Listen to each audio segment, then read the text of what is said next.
Welcome to the Women in Fitness Business podcast, a podcast to help you attract incredible clients, make more money, and live the life of your dreams.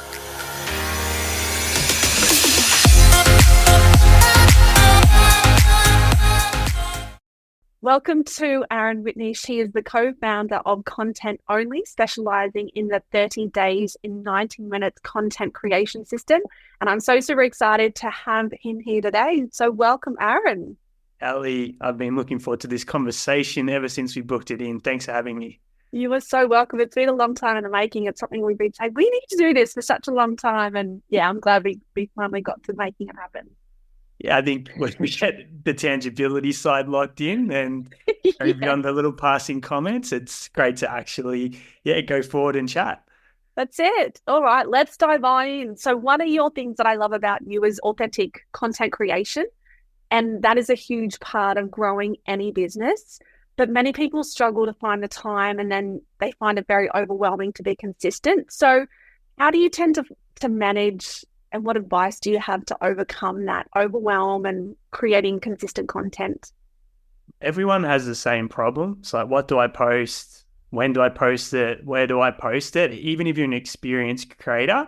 So that's the first challenge to overcome and eliminate the overwhelm around that. So if you're a fitness business owner, the great news is so many people are looking and asking questions around whether it's workouts, weight loss, dieting. There's just so much content you can create. One of the fastest ways to get content ideas at your fingertips is just going to Google. And if you type in an outcome that you specialize in, weight loss is a really good generic example. You scroll down the page, there's a people also ask section, and this will give you endless questions that your target audience are asking when it comes to weight loss. So you just click the little down arrow, it'll give you question after question after question. So you just grab the ones that you can add value to. And in less than 10 seconds, you'll never have to worry about what content ideas to talk about again. Well, that's super easy. Yeah. So cool. So when it comes to actually posting that content on platforms, as a content creator for businesses, what would you recommend is the best platforms to go to? What are you seeing as the biggest drivers of people in their business for profits and things like that? Biggest thing to understand is what is the platform that has the attention of your target customers. There's so many that you can put content on. So you got to reverse engineer it back to who you specialize in working with. So if it's the mums and dads audience, you go, okay, which platforms are they likely to be on? Meta, so your Facebook and Instagram is a really good place to reach them. And what time of the day? During the evening. So that's how you kind of discover when to post. If you work with younger generations, TikTok is going to be a really good platform, and you want to post your content so outside those school hours. If you work with business professionals and people in that space, then you might be looking at LinkedIn and posting your content in the morning. Anyone in the fitness game should be putting videos on YouTube as well, because you get that 24/7 exposure. And because YouTube is a search engine, those videos can get discovered over and over again. Whereas on a newsfeed platform like Instagram, Facebook, and TikTok, they have a very short lifespan. So once they've done their thing and circulated after 24, 48 hours, their time's kind of up unless someone goes back and re-engages it. So you want to make the most of search platforms and social platforms, and just understand, where do you also consume your content? That can be a really easy way to work out where your customers and target clients could be consuming the content as well. Oh, I like that. You bring up, like when you talk about what do your consumers consume, like where they actually are, is it still a thing now where, like, because I notice that some people will just focus purely just on videos. Now, I'm not so much a huge video watcher. I'd prefer to read something. So what's your recommendations for creating the content and making sure that you're connecting with all those different people with the different ways that they learn and read and consume content? I'm a big hybrid fan, but It does, again, depend. If you're on TikTok, it's a video platform. If you're focusing purely on YouTube, it's a video platform.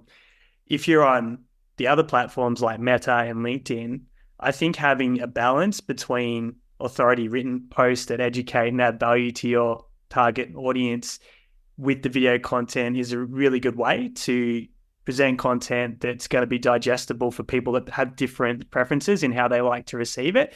And the great news is if you have a video, you can take it to a tool like rev.com. That'll spit out the text from that video, transcribe it for you in 30 seconds. And then you can repurpose that into written posts and just put a nice visual image to go alongside with it. So it's really easy to take video and then turn it into written content in a matter of seconds with the current tools that exist. Oh, I love that. Love that. So for fitness professionals wanting to dial in their content creation, like with some of the strategies you just suggested, what are those essential first tips that they should take to really set themselves up for success and really grow their business to increase their awareness? Batching would be the first recommendation. That's just because you're creating a consistent window every, let's say, month where you're getting your content done. If you try and do it on the fly, on the go, unless you're really into it and you're a really consistent person that follows through with habits, chances are you'll show up powerfully for 1 or 2 weeks, then other things will get in the way because content creation is not normally the biggest priority in most businesses. So what I'd recommend is with that research step that we spoke about, go to Google, find the questions your target customers are asking, grab some of those, put them to the side, then have a few personal questions about yourself, your journeys, maybe some client transformation stories, put them in the list of questions. And then the way that we do it is once a month, we get someone that you have a really good connection or rapport with to interview you. So you show up on your smartphone, we do it on Google Meet, you've got a friend there, and they're feeding you those questions that you've put aside and you record it in one session. And when you do that, you've got a interview that you can cut into educational content, and you can also repurpose that conversation into text to get your written content. And that lays the foundation for having 30 days worth of content, and then everything else you put out is bonus. So you'd be doing shots of you working behind the scenes, doing workouts, putting recipes together. That can be on top of making sure that you've got that content in place for the month ahead. Oh, I love that strategy. So how long would you recommend someone spend on batching once a month?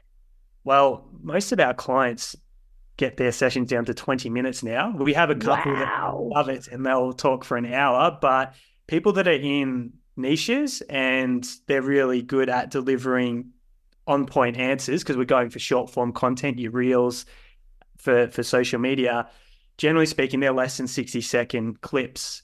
So if you got 12 questions and let's say your response takes 90 seconds, 2 minutes, usually in under 30 minutes, you've had a great chat with a friend, almost like we're doing right now. So you're very authentic. You're not doing scripts. You're not remembering that you've been recorded. You're just talking to someone that you have great chats with all the time.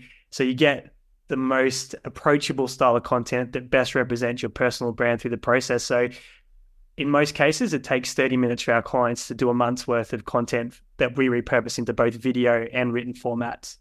Oh, so good. And I love the word authentic. Like I read at the start of this year that they were saying that, when they do the marketing trends, it's like, what is a huge marketing trend for this year? And it was all about being authentic. And it's so true because, you can have a little scroll on social media. You can just pick up the ones that aren't being congruent with who they are, their true selves. But those really authentic ones you really connect with on another level. And yeah, that's a huge thing that I find super, super important. I'll talk to that a little bit because I think it's important. We're going to see lots of synthetic content that already is coming through AI technology, which is fine because a lot of people like to consume synthetic content. But when your business is client facing, that authentic piece is what separates you from another option, another fitness professional that they could easily go and work with down the road. And when you're authentic, it attracts and repels. So some people will see you and go, I don't want to work with that person, which is great, but you actually avoid clients that don't resonate with you. And the people that do connect and they feel like there's a values alignment or they like your story, they like what you've taught them, they're going to come on board and they're going to be the best clients to work with. So that authenticity piece really stands out in a synthetic world. And it also is something that other people can't duplicate. So it makes you unique in your marketplace and gives you a massive advantage when it comes to growing a business and attracting the right tribe. That is so good because, standing out and differentiation is so important, especially in such a competitive industry that we have in fitness. And so no one can compare to you. So the more that I know lots of people don't like necessarily creating content, but the more that you can make this a priority, because it's such a huge component to the growth of a business, bringing that authenticity in is just, I love that part of it. It's really, really important. I agree. The other powerful part of content creation is it's digital assets. So once it's online, it takes up a piece of online real estate that can help you get discovered. And it also is a way that you're adding value to lots of people for free. Most people won't come and work with you, but if you make their lives better because you shared a tip, a workout, a dieting plan, and that's changed their life, even if you don't hear from them, know directly that you made that impact, there's this ripple, karmic debt that you create in the marketplace where you get to serve a large number of people that don't pay you, and then you get to have deep relationships, and over time, because you start to increase demand for the people that want to come and work with you because you're visible, because you're out there, you can actually charge more because there's simply more people wanting to work with you. And it's funny because I know so many of my clients have said that they were, doing the consistent posting, and then for some people it takes them, they'll see your post once and like, yes, I have to work with them. And then there's other people that will take, I think there's some people say they've, watched the verses for 4 years before they've taken action. And it's just like, that's why you're going to be consistent. Well, the reality is, funnily enough, the people that are going to work with you usually aren't the ones engaging on your content. You'll have a little community of raving fans that just love the content. They just love what you teach them, and they get their endorphin hit from learning something new, and they're great because they give social proof. They show other people that your content's awesome. But the ones that are in buy mode are often waiting back, and you won't hear from them, and they'll tell you when they're signing up, I have been watching you for 2 years, I have been following for 4 years, and you said something and it resonated and it was time to pull the trigger. That'll happen a lot as you consistently build out your content portfolio online. That is so true, because right now I'm in the market for something, and there's 2 people I'm watching, and it's like, I'm watching them every day. I'm watching their content, and that is so true. I'm not engaging in it, but it's like, out of these 2, which is where I'm going to go. And I think that really brings up a really important subject, is that people can really get discouraged by the metrics or the reach that's going on, that they're seeing in their numbers. Do you mind just sharing a little bit about that, about what you've seen with regards to numbers and engagement, and how people buy around that side of the process? Really important conversation, because if people look at views and engagement, it's very easy to get discouraged and disheartened, because most posts won't get a lot of traction, particularly when you're starting out. But the reality is, you want to get in front of people that have the problem that you can solve. You don't want to get in front of kids in their mum and dad's basement that want to be entertained if you're trying to build a business. And you could have, if you want to do viral videos, you can entertain people all day long. And the reality is, most of them are not going to be interested in what you do as a service provider. So unless you're an entertainer, viral is not necessarily a good thing. I mean, you take it if it happens, because it's exposure. So the focus is on, okay, where are my target clients? Are they in a local service area? And does that mean that I need to sacrifice views and engagement by localizing my content, which might mean you actually have the location in your title? So for example, I'm recording in Box Hill North. If I was a personal trainer and all my client base are in Box Hill and the surrounding suburbs, I'd actually have that in the titles of my posts saying, hey, Box Hill parents, here's a 5-minute exercise tip that you can do to burn some calories every day, as an example. Go into that. And then I'd use local hashtags that would reach the Box Hill community. That's, if I did that generally for the population and remove the local side, I could reach more people because it has a wider appeal. But instantly by doing that, I'm going to repel everyone that doesn't resonate or identify as being in the Box Hill local area. But people that do go, oh, proximity, this is just for me. I'm in Box Hill. I'm a parent. I want to burn calories. So that's how you can actually sacrifice reach and engagement, but put yourself in position to much easily get clients in your local service area if that's one of the conditions of working with you. Ooh, I like that. Little hot tip for everyone. Yeah. So good. So would you say that it's like a mindset as well? Like, because I know so many people get caught up in like, this post didn't do too well, or, there's only a couple of people liked it. how would you address that if someone came and said I'm that a to really you? good example because I talk about content, which is one of the most boring subjects for the average person in the world. So my posts at best might reach a couple of hundred people, but we have no issues getting clients.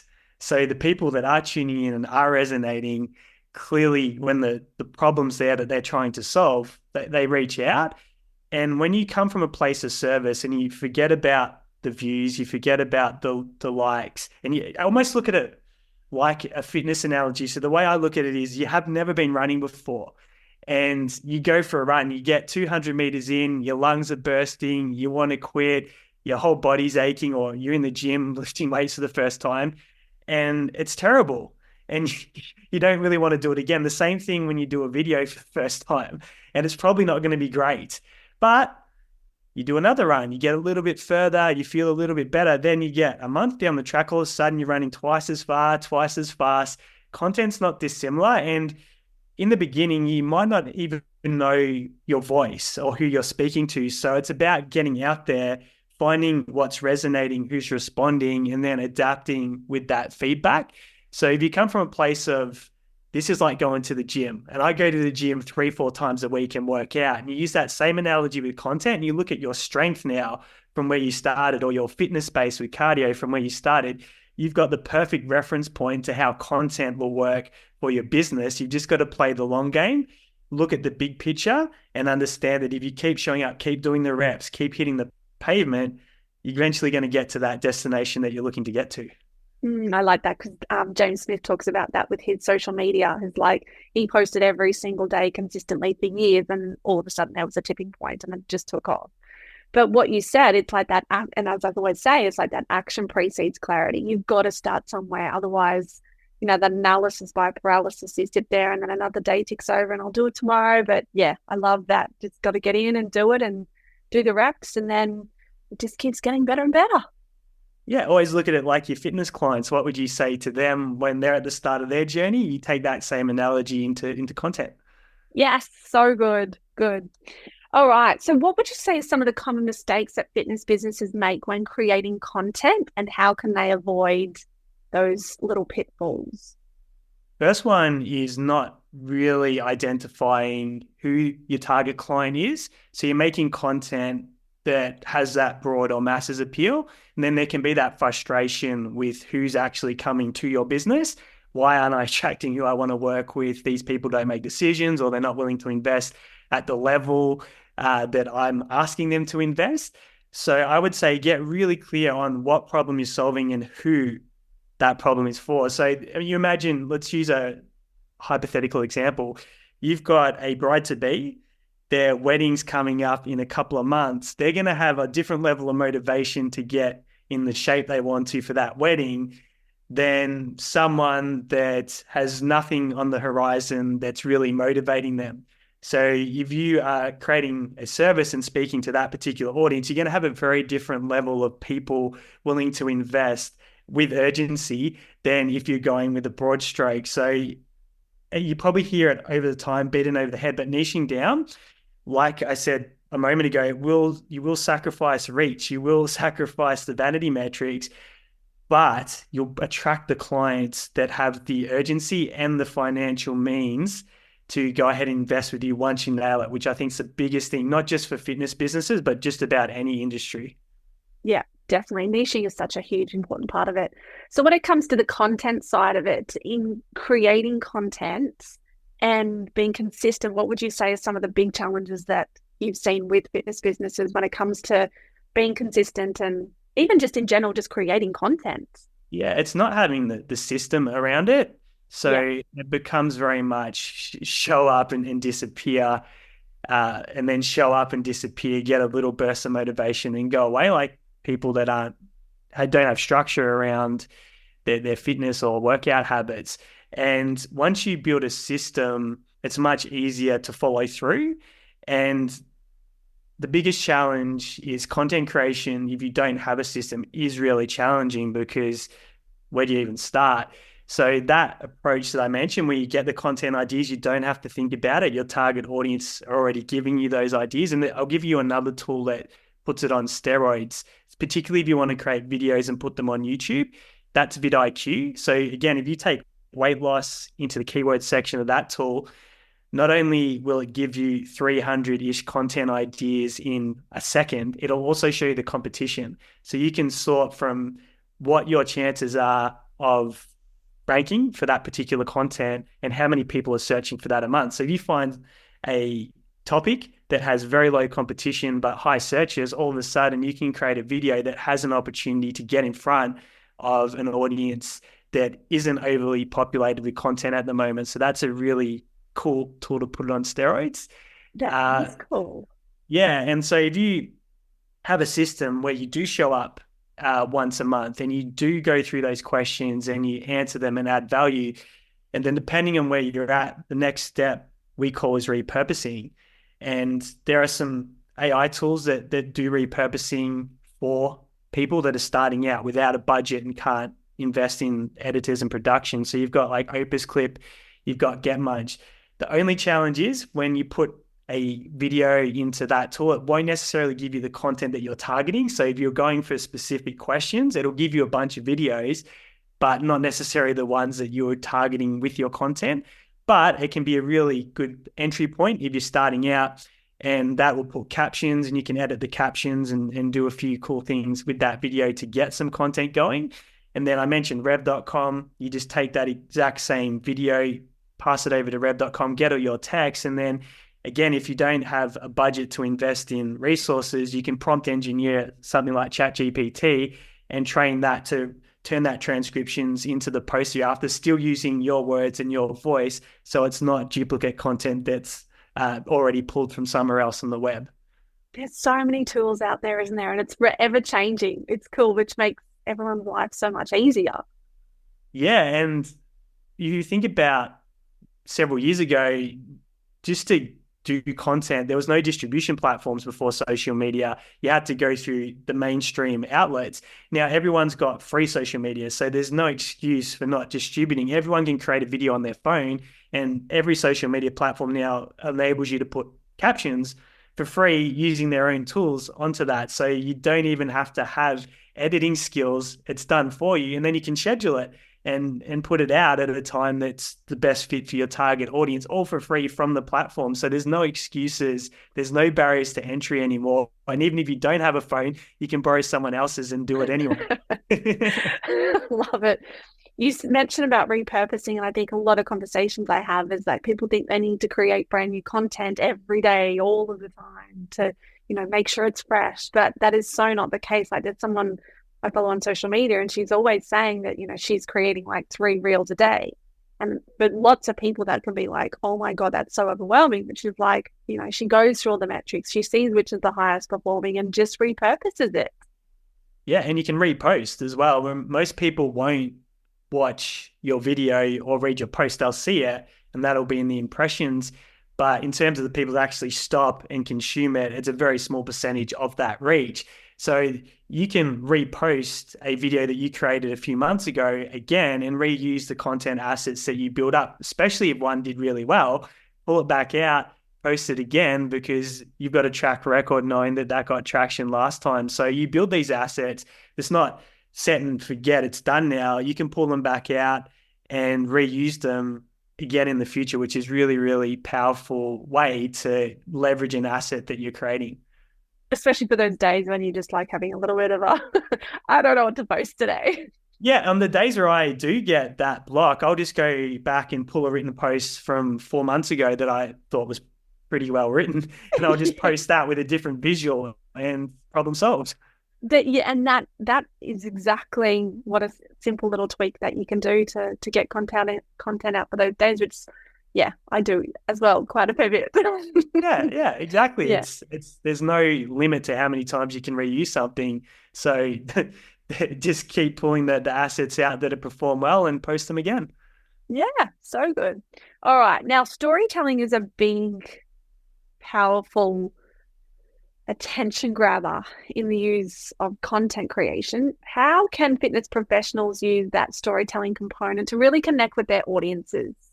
Storytelling's great in that people want to know how the story ends. So if you can tell a compelling story, you can get people's attention and kind of glue them in to find out what happened. So that's why it's such a powerful piece of content. But if you do waffle and you go off track, people will click away. And the great thing about storytelling is you can build that connection piece and show your human side. So when you do that, that's where you get the values alignment with someone that might want to work with you. Oh, I'm also a parent, or I also had that weight struggle or hit that plateau. And bringing down your guard, being vulnerable and sharing similarities is a really good way to accelerate the trust transference and buying timeline with an audience with a piece of content that people generally get curious about. So think of some really good stories, whether it's your own personal stories or whether it's a client that you've worked with story, because if you can draw people in with the hook, okay, here's where we started, and then walk through what happened to get to the end or the outcome, it's one of the best ways to deliver content that's the most engaging and the highest performing. So definitely lean into storytelling as a style of content. Yeah, because that's really tapping into the authentic part of it as well. And again, doesn't matter how much competition you have around the local area, those stories can't be duplicated. And so when we're showing people, especially when it comes to fitness, would you say like that transformation is so important to showcase like where someone started to where they are now and just bringing in that story element into it? Mary started when she, I think for the last 25 years, people have told me that they want to get fit, lose weight, tone up. And so when Mary comes and tells me that, and then talks about that and how she was feeling and what that was, at that time, how she was feeling around that to where she is now, people want to see that transformation, because it's like, well, if that person achieved that and got a huge result, then I potentially can as well. And it feels like it can be an expander for them to inspire them, I suppose is the word. It creates a phenomenon that's called pre-selection. And what it does is it shows, oh, if they did it, then it can work for me, which is really powerful in the fitness space when there is a lot of people online talking and helping people with their fitness and health goals. And you can imagine, so for example, one of the things that I used to do was get to the end of the day and I'd be so good with my nutrition, but then I get these massive carb cravings because I was probably in a deficit. And then I just like load up and eat it like after 8:00. And I had that residual pattern. So imagine someone who's got that same experience going on and saying, hey, so I had this pattern every night. I'd get to 8:00 and I'd suddenly crave all these carbohydrates and salty food. And I'd just go to the pantry and load up. And then I'd feel all this shame. And imagine sharing that. And then what you did and the tweaks that you made to overcome that, you immediately engage and attract and show that you solved that problem for someone that's sitting there right now. So that can be a really, really important piece for them going, hey, you have the solution that I need to get past that problem. Yeah. And that authentic piece, again, just keep circling back, because I know some of my clients have mentioned how, they've just been so really real and honest. Like people will say, oh, if you're in the fitness industry, then you've nailed your nutrition. You don't eat chocolate and you don't do this and you don't do that. And it's like, no, we're very good at consuming chocolate and all the other things. And so one of my clients, I remember she posted on a Friday night that she had pizza and a glass of wine, and it went quite viral because people were like, oh my God, I can't believe you're actually doing that. But again, it's that authentic piece to go, you know what? I'm just like you. And this is Friday night and this is what we're having.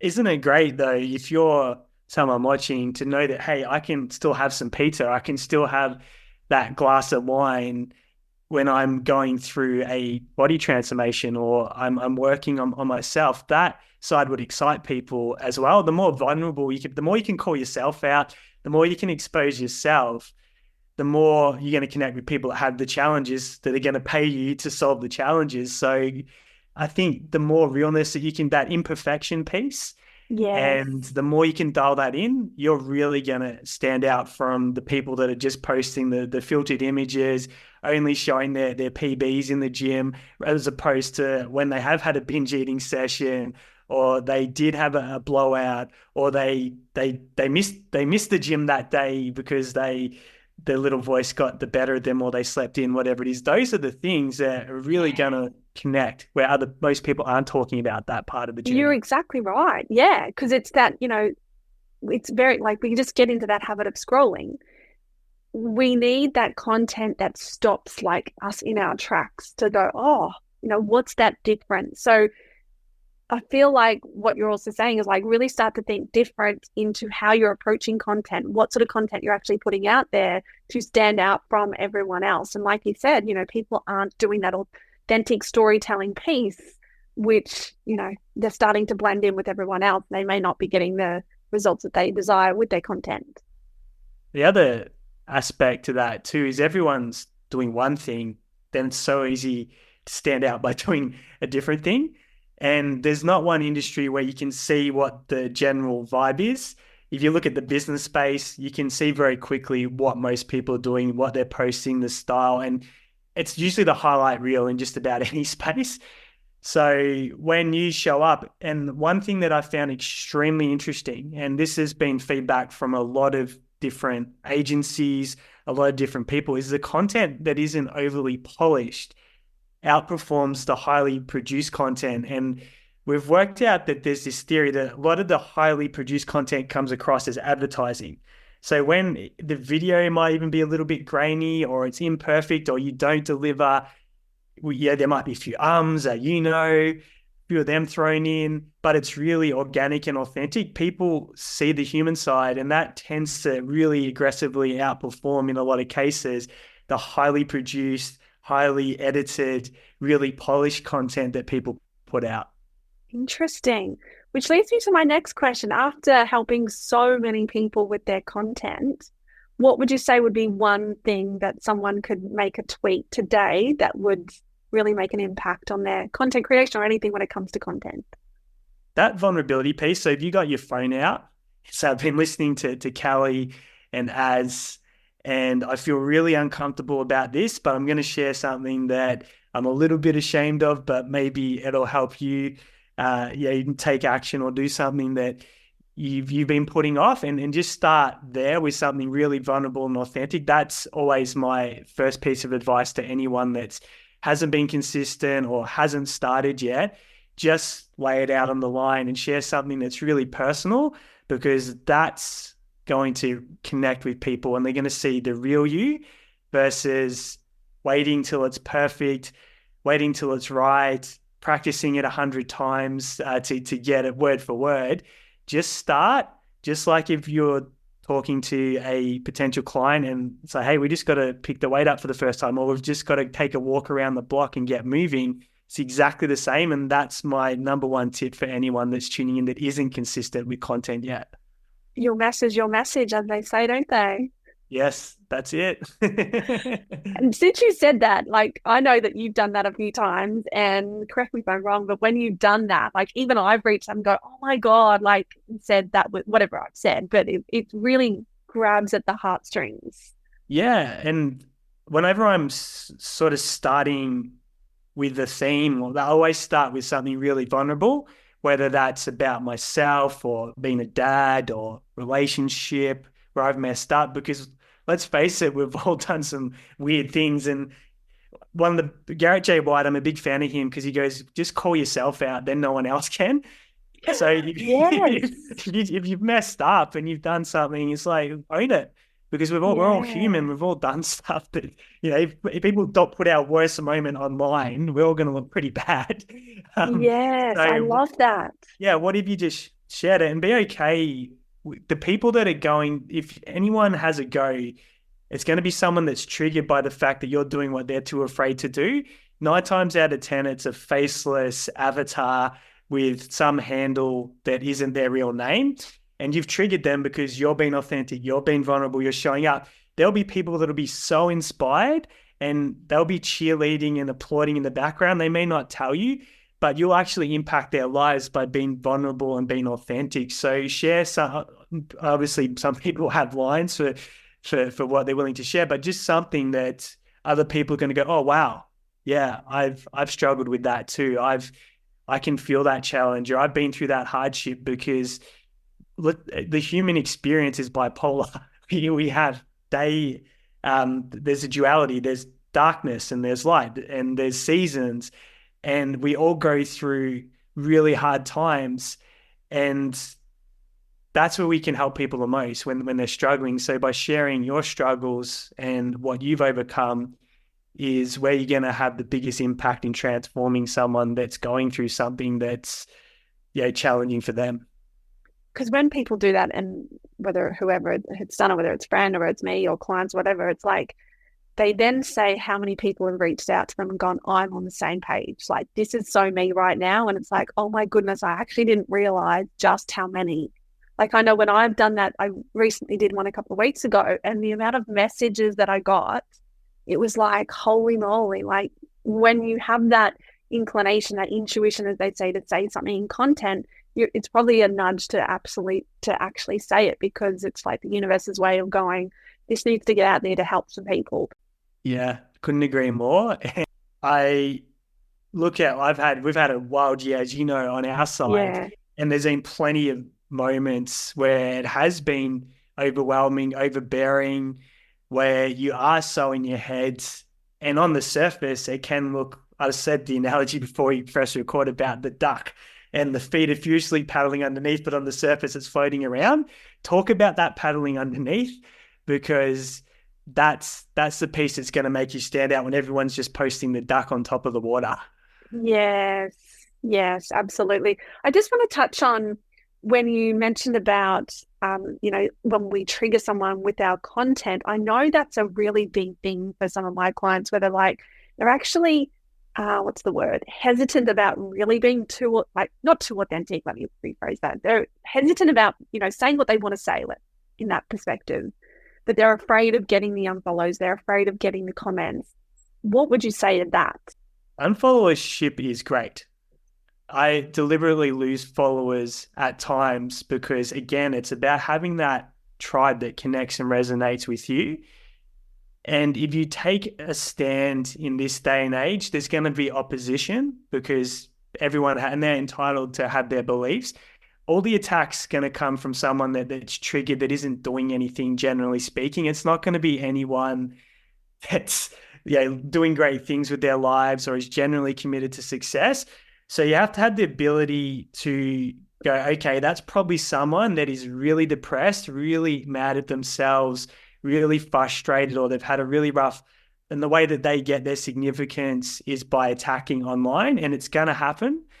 But by having the courage to take a stand and to share something that isn't necessarily going to be popular, that's ultimately what's going to provide the most service to the people that you're called to help. So you've got to move past it being about you and understand, yes, it never feels nice. I've been called some very interesting things. It's always funny when the attacks come about your physical appearance as well. I'm like, that's a bit of a curious one.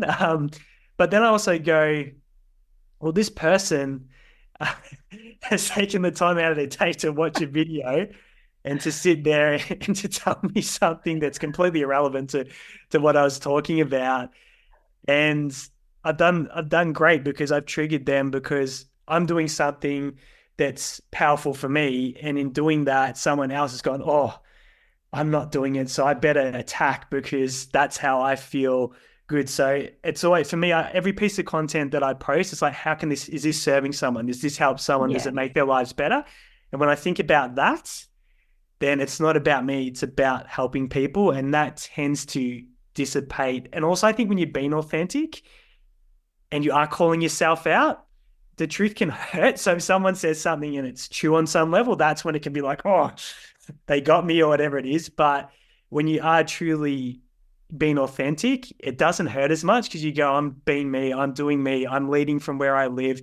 I'm not pretending to be something that I'm not. So it's very quiet, those negative voices, and you will get that admiration that will come from the people that are just so inspired that you're speaking up, you're talking out, you're taking a stand. And I when I see my friends and people in community doing that, and there's some that are really, really willing to go to places that most people aren't willing to go, I just sit back and go you. And even if I disagree with it, I'm just so proud of them for saying that, because I know they're going to cop some two-way about it, but they keep showing up and doing it. And that inspires me to take more of a stand and to speak up on more things that I believe in as well. So the moral of the story is just, you've just got to be your authentic you and be okay with that. And when you are you can't go wrong. And yes, there will always be people that don't agree with you, and that's okay. That's why we have this world. And as I say to my daughter, it's like only hurt people hurt. So if you're always showing up in your authenticness, someone has to do that. Just delete. Don't worry about it. Yeah. Keep moving forward. The bigger you get, the more people are going to see your stuff, the more that's going to come your way. And you look at the most successful or the most biggest profiles in the world, probably 50% of the world don't like them, but they're in the most powerful positions. So you've got to get more committed to your goals, serving people and what you want to achieve, worried about what strangers think online, because at the end of the day, you'll get over it pretty quickly. You'll forget about it in 12, 24 hours. And even if you look at the people that have had falls from grace that have been very public, they're fine now. At least in very few cases do you get cancelled and never be able to come back. So even if you have a really big embarrassing moment or something goes wrong, it will pass. Come back and just keep helping people. That's it. Because at the end of the day, if you just help one person with your message, then it's been totally worth it. Correct. So good. Thank you so much, Aaron. It's been an absolute pleasure to have you on talking about content, because it's such an important piece for people to really nail and get consistent with their business, and your tips and your ideas to really help them do that. So how can they reach out to you and how can you help them? Thanks, Kelly. Well, we give our system away for free. So if you just go to contentonly.au, you can go through that process to create 30 days of video and written content in just 90 minutes a month. And there's a few tips on how to reach your target audience with that. So download that, watch it, and then that should solve all your content creation problems moving forward. So easy. I love it. Straight to the point. Yeah. So definitely jump over there, because it is a brilliant system and it's going to help you save so much time, but also create that amazing content and just help you increase your profits in your business. So definitely jump on over. So thank you so much again. And best way to connect with you if they want to reach out on socials, follow you? Easy to find. There's not too many Aaron Whitney shifts, which is an advantage. So I'm on Instagram, Facebook, LinkedIn. So if you're on any of those platforms, connect, follow, say hi. I'd love to follow you back and watch your journey as well. Beautiful. And I'll pop those in the show notes. So thank you so much. It's been a pleasure. Thanks, Kelly. It has.